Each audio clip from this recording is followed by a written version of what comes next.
estamos agradecidos con Dios, ¿verdad? Porque nos da la oportunidad, bueno, a los que no la tenemos, a nuestra mamá, poder hablar con ella y pues decirle, ¿verdad? Que la queremos, que la amamos. Pero pues debe ser de todos los días. Cuando pensamos en nuestro ser querido, por ejemplo, en estos días que estamos pasando y se celebra el Día de la Mamá,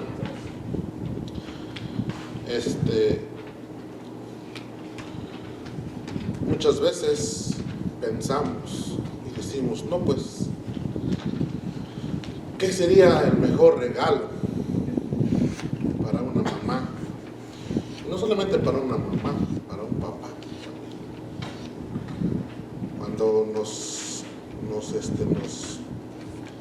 cuando platicamos entre familia y decimos que qué sería el mejor regalo para el papá o para los padres de parte de los hijos. Y como que hay muchas mamás, le voy a preguntar, ¿qué sería el mejor regalo para usted?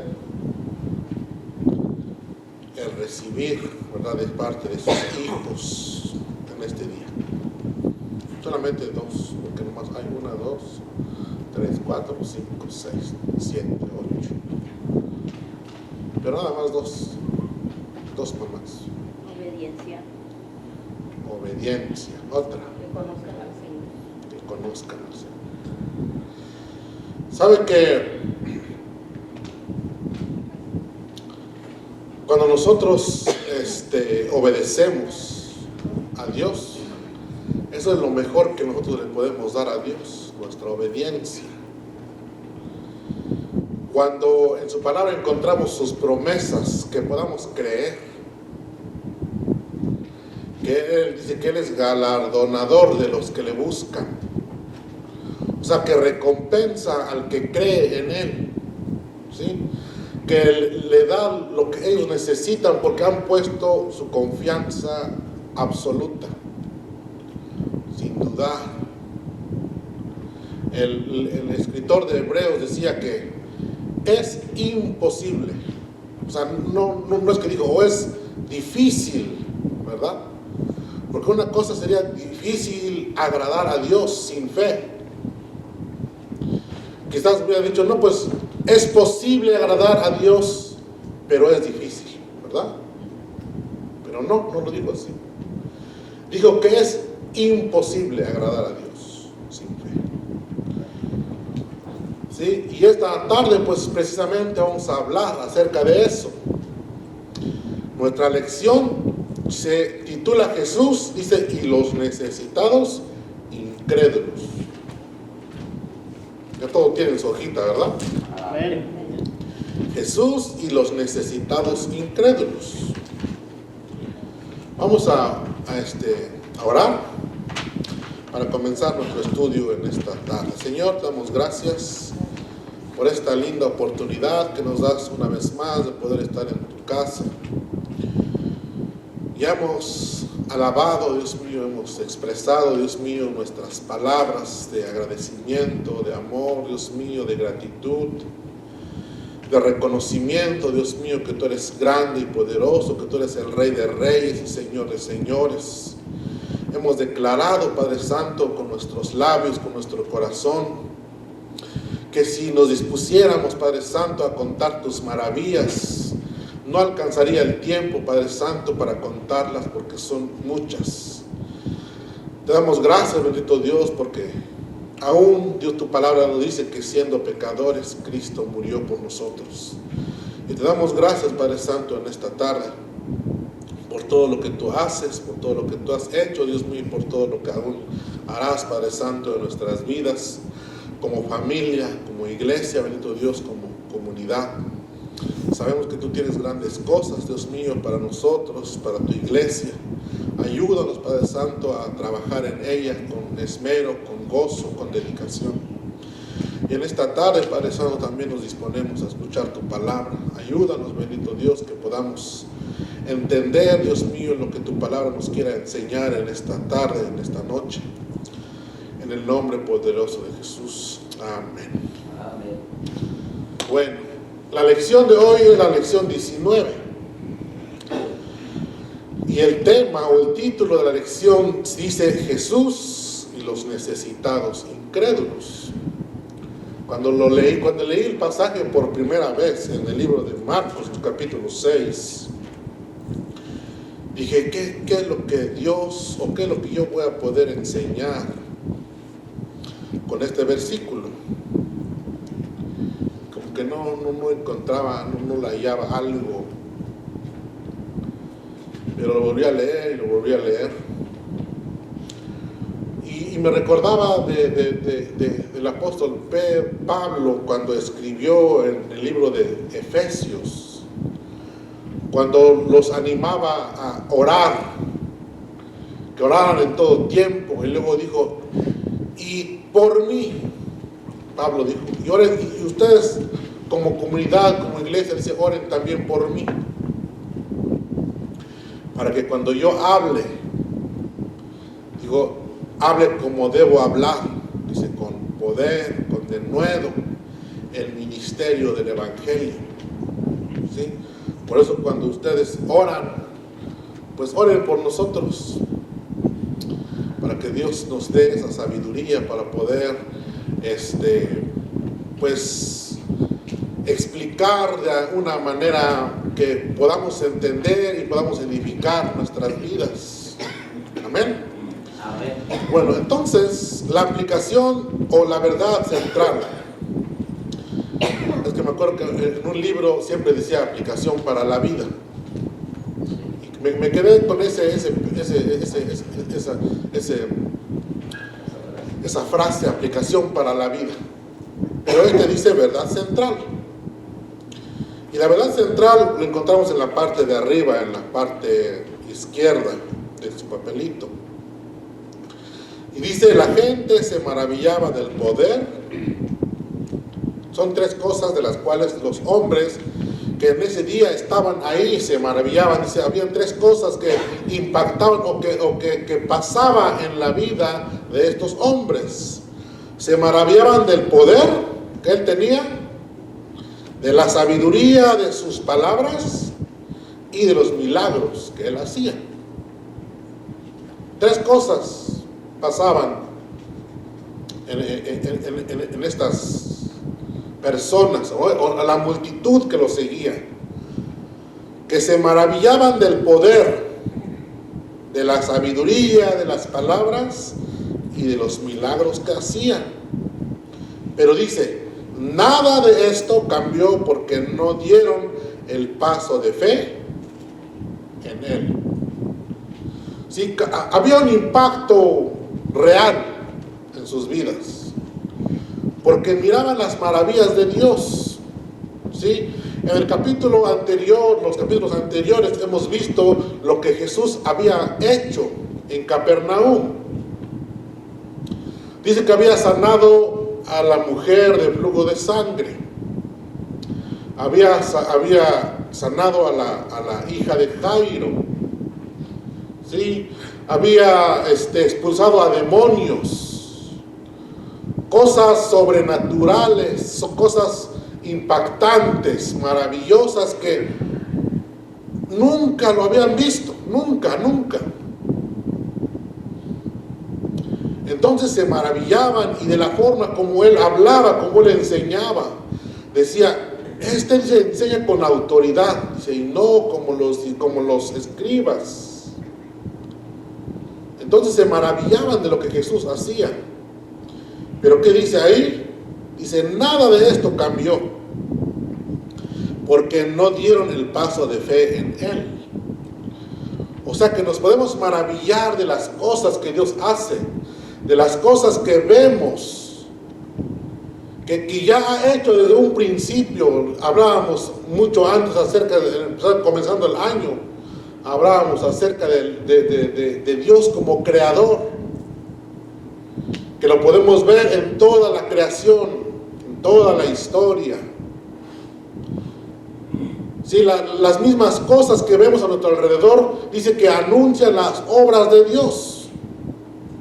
Dice, los cielos cuentan la gloria de Dios y el firmamento, dice, anuncia la obra de sus manos. Y cuando salimos en la noche o en el día, no importa a qué hora, pero Dios nos maravilla con sus prodigios, con sus hechos grandiosos. O no se admira de la naturaleza cuando sale por allá en el cerro, la nieve, cómo se mira. Espectacular, muy bonito. Y nos maravillamos de las cosas que Dios hace. Pero una cosa es que nos maravillemos de todo lo que Él hace. Y otra cosa es que lo aceptemos a Él en nuestro corazón como nuestro Señor y como nuestro Salvador. Vamos a apurarnos porque es día de las mamás y yo creo que tienen que ir a cenar. Si en caso de que les sobran 6 platos, nos invitan, nosotros somos 6. Pero si nomás les sobra uno, pues nomás llevan a mi esposa. Bueno, el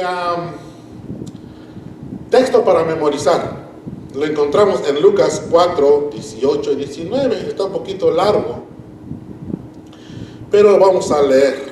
Si ustedes lo tienen, lo leemos todos juntos. Bueno, ahí está en la página que tenemos. Dice, el Espíritu del Señor está sobre mí, porque me ha ungido, dice, para anunciar buenas nuevas a los pobres. Me ha enviado para proclamar libertad a los cautivos y vista a los ciegos, para poner en libertad a los oprimidos y para proclamar el año agradable del Señor. Lucas 4, 18 y 19. Está un poquito largo, pero los dos textos anteriores estaban muy cortitos. ¿Quién se acuerda? El de hace 8 días. ¿Y el de hace 15 días? El sembrador salió a sembrar. ¿Verdad? Muy cortitos. Pero esta vez sí nos dieron tarea. ¿Otra vez? El Espíritu del Señor, dice, está sobre mí, porque me ha ungido para anunciar buenas nuevas a los pobres. Me ha enviado para proclamar libertad a los cautivos y vista a los ciegos, para poner en libertad a los oprimidos y para proclamar el año agradable del Señor. Bueno, voy a empezar con una historia. Una ocasión estábamos trabajando. Entonces uno de los que estábamos ahí trabajando era electricista, o es electricista, y es muy bueno. Él me decía, no, pues yo he trabajado en electricidad por mucho tiempo. Dice, yo trabajé allá en los casinos, haciendo toda la electricidad. Dice, entonces había un edificio que necesitaba un trabajo de electricidad. Y varios de los que estábamos ahí conocíamos a este hombre que trabajaba en electricidad. Pero pues la mayoría no lo conocía. Pero pues, entonces dijeron, no, pues necesitamos a alguien que venga aquí a ayudarnos con la electricidad. Entonces decían, pero necesitamos a alguien que sepa. Digo, porque va a venir a la ciudad y va a checar todos los códigos de electricidad. Y necesitamos que pase la inspección.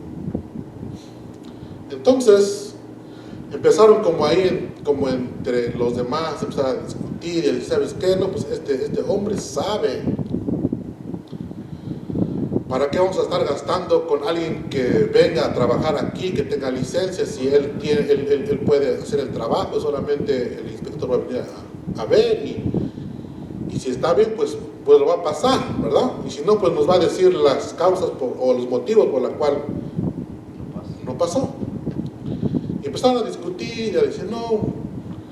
Dijo, no, yo no creo, dijo, que él pueda hacer eso. Empezaron a decir muchos. Y lo malo es que él estaba ahí, escuchando la discusión de los demás. Unos decían, no, sí, otros, no, yo prefiero contratar a alguien con licencia que venga a hacer el trabajo. Bueno, al final, pues este hombre hizo el trabajo ahí. Y cuando terminaron, pues todos estaban contentos con el trabajo porque pues había pasado la inspección y aparte pues, no había cobrado. Pero, ¿qué es lo que quiero decirles con esto? Que muchas veces cuando alguien viene que conocemos de nuestro propio país, de nuestro propio pueblo, no creemos en sus habilidades, ¿verdad? Y como que nos sorprendemos y decimos, ¿a poco él puede hacer esto? ¿No se ha sorprendido usted de eso? Ahorita que estamos aquí me acordé de algo. Una vez andamos trabajando y un señor era como muy orgulloso. Entonces, cuando yo entré a trabajar, yo no sabía trabajar, no sabía nada. Entonces había como categorías para ir subiendo el puesto en el trabajo. Entonces, no sé por qué le dije, pero yo le dije, ¿sabes qué? Dijo, yo en 1 año o 2 años, le dije, yo voy a hacer el spray tech, que le llaman, o sea, como el que se encargaba de todos los fertilizantes. En 1 año o 2 le dije, yo voy a hacer eso. No, yo no creo que tú puedas hacer eso. Si ni siquiera español hablas, le dijo. Porque de verdad que yo he batallado mucho para hablar español. Porque cuando yo nací, donde yo nací, mis papás tampoco hablaban muy bien español. Si se dan cuenta que yo no hablo bien español es por eso. Porque mis papás no hablaban bien, mi mamá no habla bien español. Entonces mi primera lengua fue el dialecto, no fue el español. Así es que me disculpan por las palabras que a veces no puedo decir. Pero me dijo, no, tú nunca vas a llegar a hacer eso. Y pasó tiempo y nos dejamos de ver. Y cuando se dio cuenta él de que yo estaba trabajando en la Unión, me llamó. Pero ya me llamó no para felicitarme, me llamó enojado. Digo, ¿cómo es posible, digo, que tú estés trabajando ahí, ganando bien en la Unión, dice, y no tienes papeles? Digo, yo tengo papeles, dijo, y ni tengo casa, ni tengo trabajo como tú. Son cosas que pasan en nuestra comunidad, quizás hispana, o no sé si también en otras culturas, pero pasa mucho en nuestra cultura, que no creemos en las habilidades que tenemos. Bueno, eso le pasó a Jesús, por eso estoy diciendo eso. Ahora sí vamos a entrar ustedes leen en su casa la introducción del papelito que tenemos ahí. ¿Ok? Jesús dice, visita Nazaret. Marcos 6, del 1 al 3. Salió Jesús de ahí y vino a su tierra y le seguían sus discípulos. Llegando el día de reposo, dice, comenzó a enseñar en la sinagoga y muchos, dice, oyéndole, se admiraban de su doctrina. Se admiraban y decían, ¿de dónde tiene estas cosas? ¿Y qué sabiduría es esta que le es dada? Y estos milagros, dice, que por sus manos son hechos. ¿No es este el carpintero, hijo de María, hermano de Jacobo, de José, de Judas y de Simón? ¿No están también aquí con nosotros sus hermanas? Y se escandalizaban, dice, de él. Decimos que Jesús había hecho milagros aproximadamente. Unos dicen que Jesús tenía 1 año de ministerio desde que fue bautizado en el río Jordán. Y que había empezado su ministerio y había hecho milagros. Y estos milagros los de Nazaret lo habían escuchado. Y quizás muchos de ellos también lo habían visto.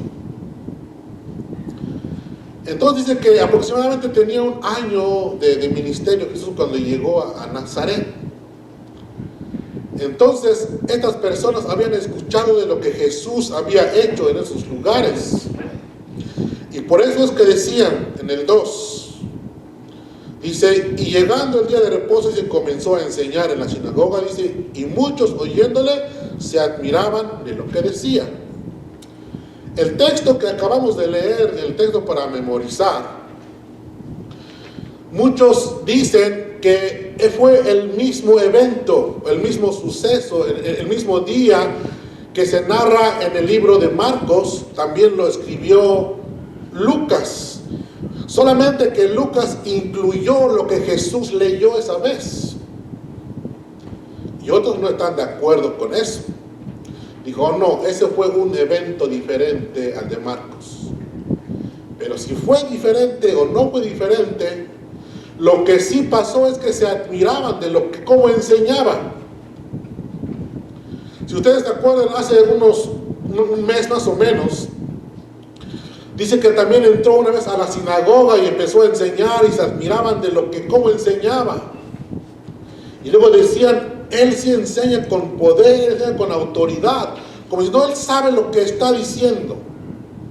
No es como los escribas y los fariseos, que solamente empiezan a nombrar a personas o maestros de aquella época, que quizás escribían comentarios acerca de lo que era la Biblia. Pero Jesús venía y enseñaba con autoridad, y que se admiraban de su doctrina. Ya no era el primer día que Jesús se presentaba en una sinagoga y enseñaba y se admiraban de él. No, ya había pasado antes eso. Entonces dice que ellos decían, ¿de dónde tiene estas cosas? Dice, ¿y qué sabiduría es esta que le es dada? Y estos milagros que por sus manos son hechas.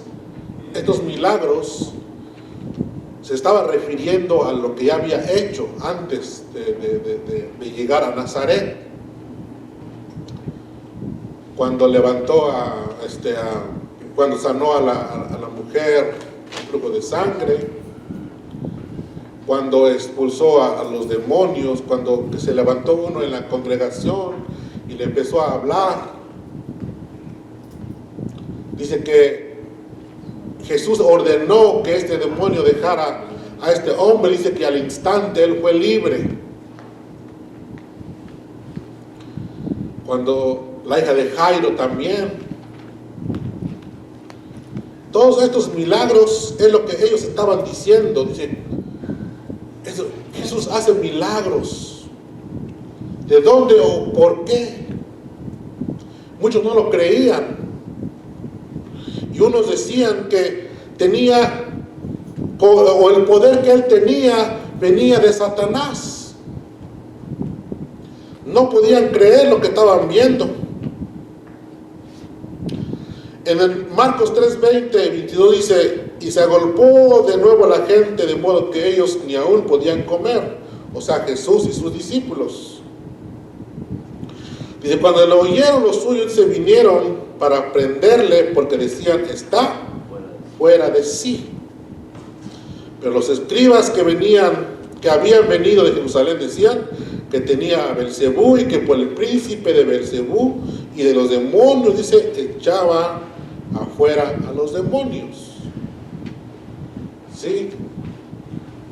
Su admiración no era de gozo, sino como de envidia por lo que él podía hacer. Celos. Y empezaba a decir, no, dijo, este no está bien, está fuera de sí, o sea, está loco, ¿verdad? Por eso Pablo dijo que para los que creen en el poder de Dios, es que es poder de Dios, pero es locura para los que no creen. O sea, las cosas que Dios hace son locura para los que no creen en Dios, pero para los que creemos en Dios es poder de Dios. Estos hombres dice que lo calificaban de loco a Jesús. Y lo peor de todo, no solamente los escribas y los fariseos, sino que también su familia. su mamá y sus hermanos que llegaron a ese lugar para sacarlo de ahí y llevarlo a Nazaret. Porque decían, está fuera de sí, o sea, no está bien. Y otros decían, ni siquiera tiene tiempo para comer, ¿verdad? Entonces no creían en él. Entonces, dice, ¿no es este el carpintero, dice, hijo de María? Quizás en ese lugar, dice que aproximadamente Nazaret tenía alrededor de 500 personas como población. Entonces era un lugar donde pues la mayoría de la gente se conoce. Y dicen muchos que probablemente hasta Jesús había llegado a trabajar en la casa de ellos, con su papá, José. O algo de lo que ellos tenían, ellos lo habían hecho. Y por eso decían, ¿no es este el carpintero que nosotros conocemos? Dijo, ¿de dónde tiene tanta sabiduría? ¿O cómo es que vemos hacer milagros que no, pues sobrenaturales? ¿Verdad? Y no lo creían. No creían en Jesús. No creían en sus milagros, aunque lo miraban. Por eso aquí dijimos que habían 3 cosas que sucedían en ellos, que se maravillaban del poder que él tenía. Porque dice que ordenaba a los espíritus inmundos y ellos salían. Se admiraban de la sabiduría de sus palabras, de cómo enseñaba. Se admiraban también de los milagros que él hacía. Pero ni aún así no podían ellos captar o entender que el que estaba con ellos no era simplemente un carpintero, sino que era el Hijo de Dios. Juan el Bautista ya lo había dicho antes cuando llegó al río Jordán y dijo, he aquí el Cordero de Dios que quita el pecado del mundo. Y no lo dijo en un lugar cerrado, no, lo dijo delante de una multitud. He aquí, dice, el Cordero de Dios que quita el pecado del mundo. No era un simple hombre, no era un simple carpintero, no. Y luego dice, Hijo de María. Esta frase, Hijo de María, era como un insulto para ellos, al mencionar la mamá y no el padre.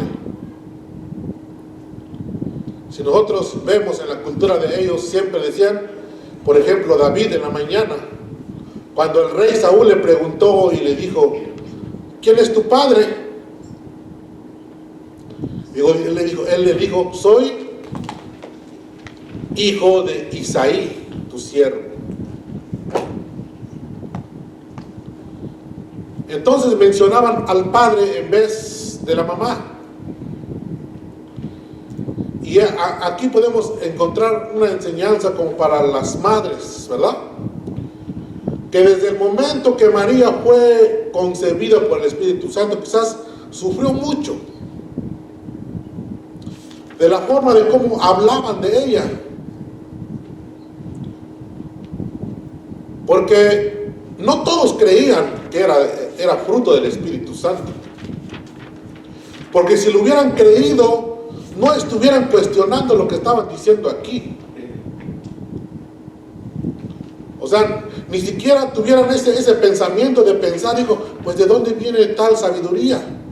¿Por qué? Porque desde ese momento, cuando fue Jesús concebido, todos hubieran creído que así era. Entonces hubieran, no, pues es Hijo de Dios, por eso es que tiene tanta sabiduría, por eso es que tiene tanto poder, por eso es que hace tantos milagros. Pero no. Entonces María sufría de muchos insultos, quizás de menosprecio por lo que ellos pasaban. Al vivir en un lugar pequeño, que todos lo conocían, y siempre ser señalada como una ramera. Pero por eso que ellos, esa frase era un insulto para Jesús y para ella, para María. Por eso dice, ¿no es este el carpintero? Dijo, hijo de María. Y luego tiene una coma ahí, para separar lo que está diciendo. Para enfatizar que María había sufrido mucho también por eso. Sin embargo, ella se mantuvo firme hasta el final. Y esta es otra enseñanza, pues, que no podemos entrar ahí, de decir que María no tuvo más hijos después de Jesús, como dicen muchos. Porque que claramente dice, ¿no es este el carpintero, hijo de María, hermano de Jacobo, de José, de Judas y de Simón? ¿No están también aquí con nosotros sus hermanos, sus hermanas? Dice, y se escandalizaban de él. La visita de Jesús a la ciudad de Capernaum se había hecho, dice, inolvidable con la resurrección operada, dice, en la hija de Jairo. Entonces se fue a Galilea, luego se dirigió a su tierra, a Nazaret de Galilea. O sea, Nazaret era un pueblo de Galilea. Galilea era como el estado, así como por ejemplo Nevada. Y Nazaret era un pueblo, una ciudad. Dice, ahí todos le conocían porque habían crecido de niño y colaborando en el oficio de su padre, que era obrero, carpintero. Sus características, dice, laboral, era recordada por todos, pero ahora le miraban seguido por sus discípulos, a quienes enseñaban sobre el reino de Dios. Bueno, toda esta gente miraba lo que Dios hacía, pero otra cosa importante también a destacar es que Jesús no solamente hizo milagros, no solamente mostró su poder, no solamente enseñaba con autoridad, sino que aparte de todo eso ahora tenía discípulos. Ya era un maestro. Y eso fue la oportunidad que le dio a Jesús de poder llegar a ese lugar y poder pararse delante de la sinagoga y enseñar. Porque alguien que ya tenía discípulos ya se consideraba un maestro, porque pues ya tenía a alguien a quien enseñar. Entonces dice que llegó allá, pero ahora le miraban seguido por los discípulos a quienes dice enseñaba sobre el reino de Dios. O sea que, aparte de todo eso, pues no podían creer que Jesús también fuera pues maestro de sus seguidores o de sus discípulos que le seguían. Y dice, ¿cómo es posible que esta pueda enseñar? Dice, si todos se conocían. Una cosa importante que no encontramos aquí es que Jesús haya tenido un maestro que le enseñara. Así como cuando Saulo dice que era enseñado por Gamaliel. O sea, un maestro reconocido entre la comunidad. En Jesús no dice que tuvo a alguien por maestro. Y Juan, en su capítulo 7, versículo 15, si alguien me lo puede buscar, y si no, creo que yo ya lo tengo aquí.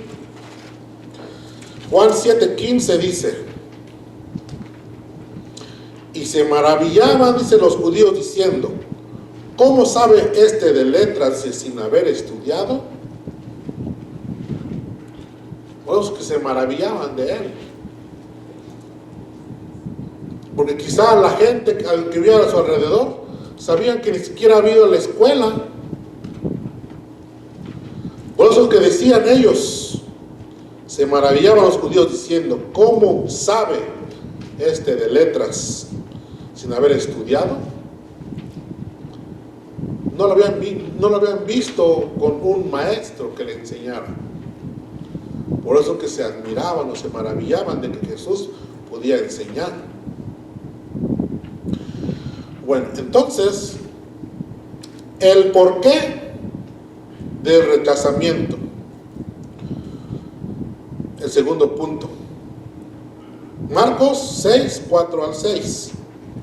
Pero Jesús les decía, no hay profeta sin honra, sino en su propia tierra, entre sus familiares y en su casa. Y no pudo hacer ahí ningún hecho poderoso, sino que sanó a unos pocos enfermos, poniendo, dice, sobre ellos las manos. Estaba asombrado a causa de la incredulidad de ellos, y recorría las aldeas de alrededor y enseñando. Algo que se me pasó hace ratito, antes de que pasamos al segundo punto. ¿Dónde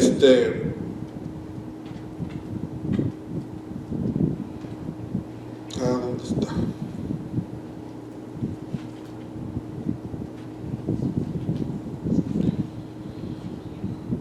En Juan 8, 39 al 41, dice, respondieron y le dijeron, nuestro padre, dice, es Abraham. Jesús le dijo, si fueseis hijos de Abraham, las obras de Abraham haríais, pero ahora procuráis matarme a mí, hombre que os he hablado la verdad, la cual he oído de Dios. ¿No hizo esto Abraham? Entonces ellos respondieron en el 41 y dijeron, vosotros hacéis las obras de vuestro padre el diablo.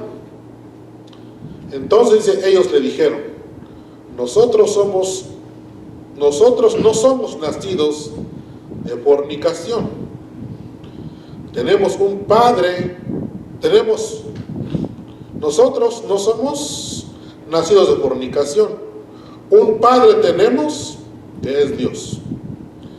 Ese era el insulto que ellos usaban para ofender a Dios. Porque ellos decían, nosotros sabemos quién es nuestro padre, ¿verdad? Y como diciéndole, ¿y tú quién es tu papá? ¿Verdad? Porque se sabía que José no era el padre de él, de Jesús, porque pues él había sido engendrado por el Espíritu Santo. Entonces por eso le decían, nosotros, dicen, no somos nacidos de fornicación así como tú, ¿verdad? Porque nosotros tenemos un padre. Y decían ellos, y tú no tienes.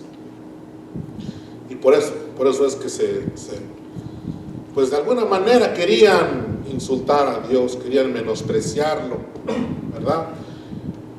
De manera que pues no creían en Él. Bueno, ¿por qué el rechazamiento? Dice aquí, el maestro dice no ignora el rechazo de que es objeto. Comenta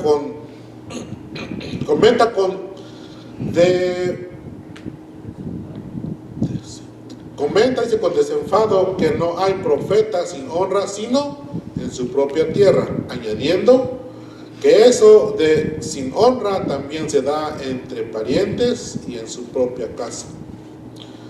Así destaca lo que la propia tierra, los parientes y la casa son campos difíciles para anunciar la verdad del Señor.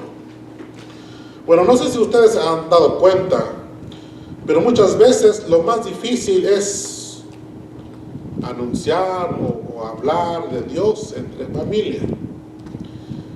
Y quizás como seres humanos les voy a decir por qué.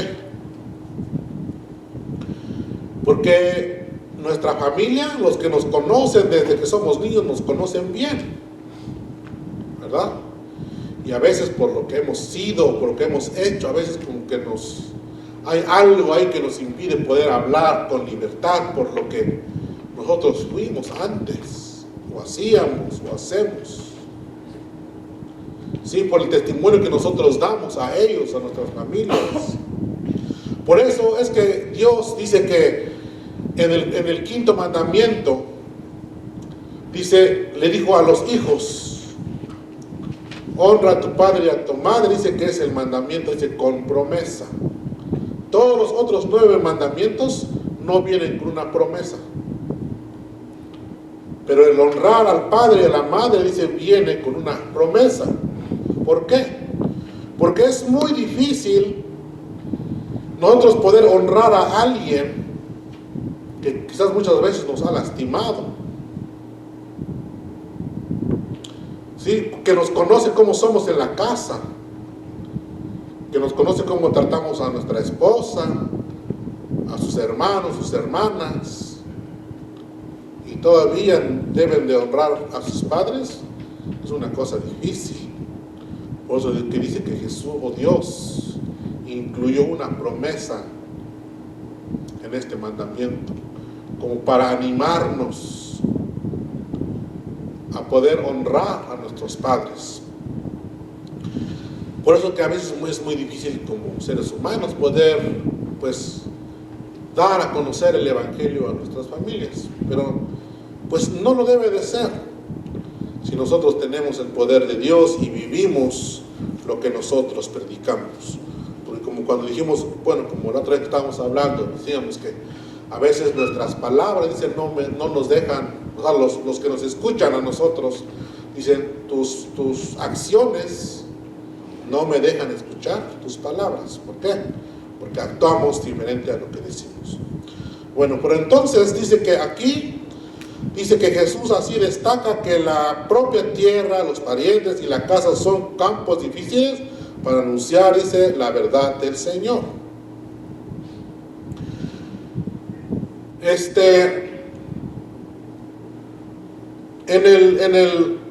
el 5 dice, y no pudo hacer ahí ningún hecho poderoso.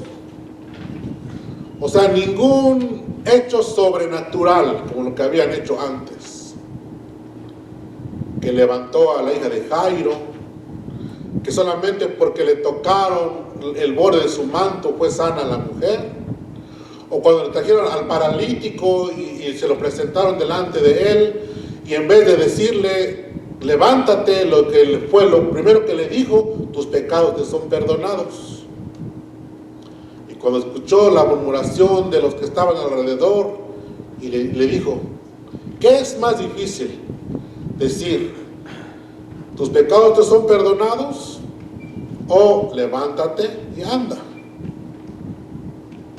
¿Qué era más difícil decir? A ver, ¿qué era lo más difícil decir ahí? ¿Tus pecados te son perdonados? ¿O levántate y anda? ¿Qué era lo más difícil?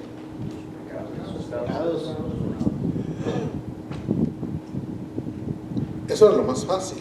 Para Dios es fácil decir levántate y anda. Por eso, pero para ellos,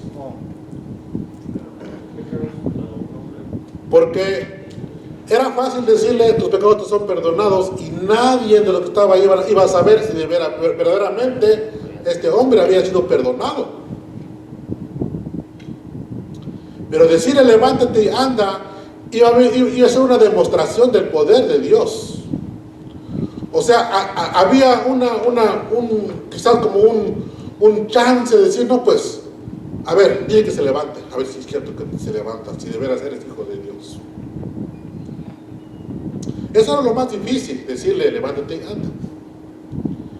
Pero Jesús le dijo, pues, levántate y anda. Y dice que al momento se levantó. O sea, eran hechos poderosos, maravillosos. Esos hechos no se hicieron en la tierra de Nazaret por la incredulidad de ellos. Entonces,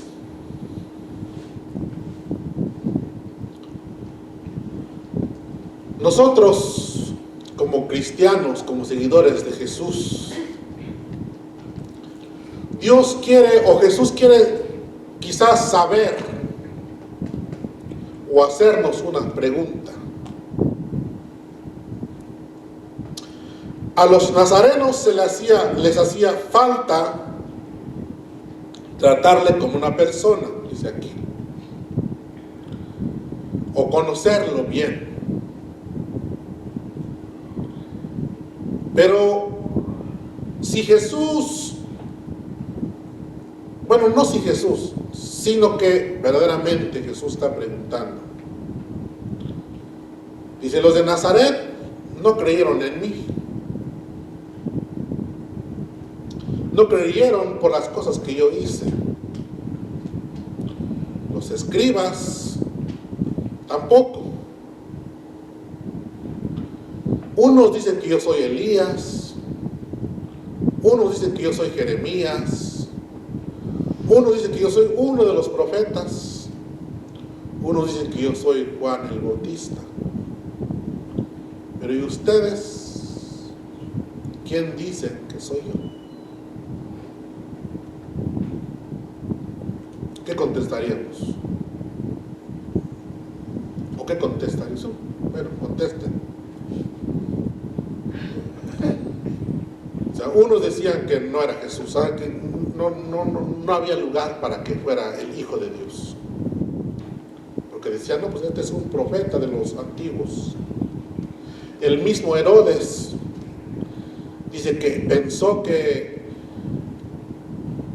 Juan el Bautista había resucitado. Dijo, no, pues este es Juan el Bautista que yo decapité y ha resucitado y por eso tiene sus poderes. Y también se me olvidó mencionar acerca de eso. Porque dice que Juan el Bautista, dice que hablaba con poder, o sea, no decía las cosas como deben de ser. Dice que le dijo a él que no le era lícito tomar a Herodías como mujer porque era mujer de su hermano. Y desde ese entonces él lo quería matar. Bueno, la mujer de él lo quería matar. Pero dice que él se sentaba y escuchaba, dice, con agrado a Juan el Bautista. O sea, se sentaba y lo escuchaba así, sin hacer ningún reclamo. Y muchas veces estamos así. Pues nos sentamos, escuchamos la palabra de Dios, nos gozamos quizás a veces. Pero cuando viene otra cosa que no es nada que ver con la palabra de Dios, también nos gozamos. Porque dice que después de eso, dice que en un día de ellos entró la hija de Herodías y bailó delante de ellos y también se gozó. O sea, no estaba pues aunque escuchaba con agrado, dijo a Juan, nunca le dio el lugar en su corazón para que Jesús pudiera hacer el cambio que se necesitaba hacer. Bueno, pero entonces la pregunta es, nosotros, ¿quién decimos que es Jesús? El Hijo de Dios, nuestro Salvador. Pedro, cuando escuchó la pregunta, dice que luego contestó. Cuando le dijeron, le dijo, ellos dijeron, unos, dice Juan el Bautista, otros Elías, otros Jeremías, otros de los profetas, y él les dijo, ¿y vosotros quién decís que soy yo? Respondiendo, Simón Pedro dijo, tú eres el Cristo, dice, el Hijo del Dios viviente. El Dios viviente, o sea, el Dios de la creación. Quizás cuando lo empezaron a seguir, como que no estaban muy convencidos de eso, pero ya para este momento, ellos estaban seguros. Ya no había duda en el corazón de ellos de que Jesús era el Cristo, el Hijo del Dios viviente, el Mesías que había venido a la tierra para librarnos de los pecados que tenemos. No para establecer un reino como ellos pensaban, de destruir al imperio romano, no, sino destruir las fuerzas del enemigo.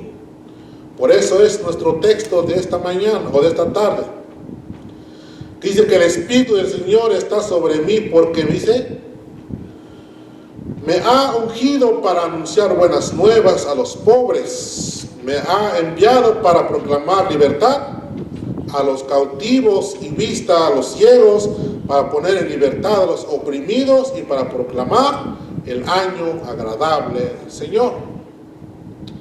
Eso es lo que Pedro estaba diciendo, que verdaderamente este era el Mesías, el que había venido a anunciar buenas nuevas, el que había venido a proclamar la libertad a los cautivos del pecado. ¿Sí? El pecado donde nosotros estábamos. Entonces,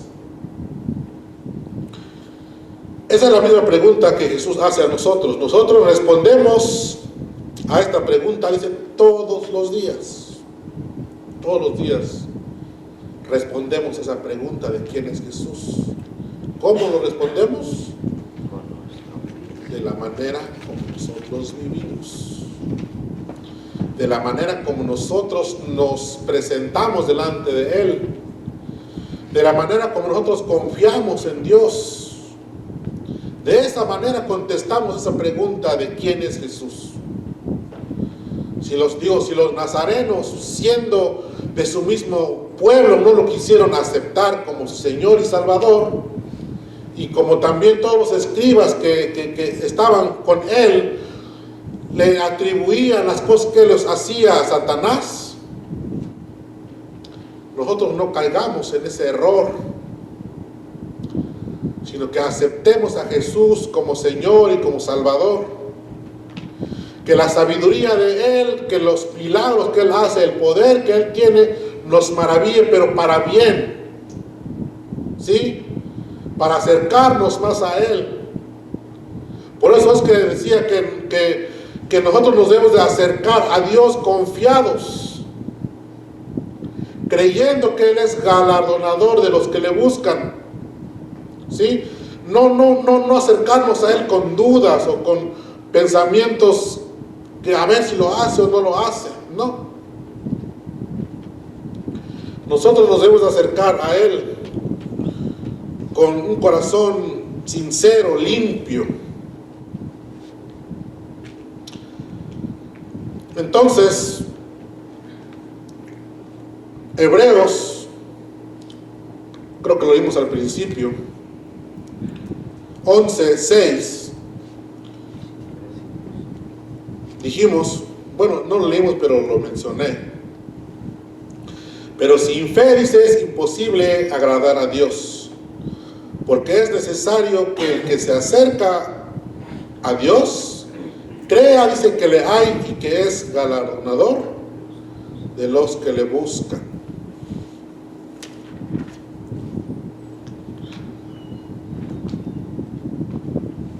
Necesitamos creer en sus palabras, en sus promesas. Que no seamos como aquellos hombres de esa ciudad o ese pueblo de Nazaret, que viendo su poder y todo lo que Él hacía, no creyeron en Jesús. Dice que fueron necesitados incrédulos.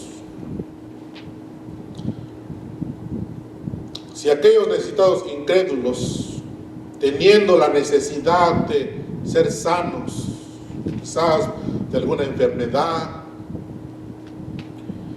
o de ser sanos del pecado, no quisieron aceptar a Jesús como su Señor y Salvador, que eso nosotros no lo hagamos, sino que nosotros podamos acercarnos a Dios confiados. Dice el apóstol Juan que a los suyos vino y los suyos, dice, no le recibieron. Pero todos aquellos que le recibieron, se le dio la potestad de ser hechos hijos de Dios. Entonces, eso es lo que nosotros aprendemos en esta tarde. Que si el mundo no lo acepta como tal, como Señor, como Salvador de este mundo, nosotros lo aceptemos, ¿verdad? Con un corazón sincero, contrito y humillado, porque dice la palabra de Dios, con un corazón contrito y humillado, Dios no lo desechará jamás. Señor, te damos gracias en esta tarde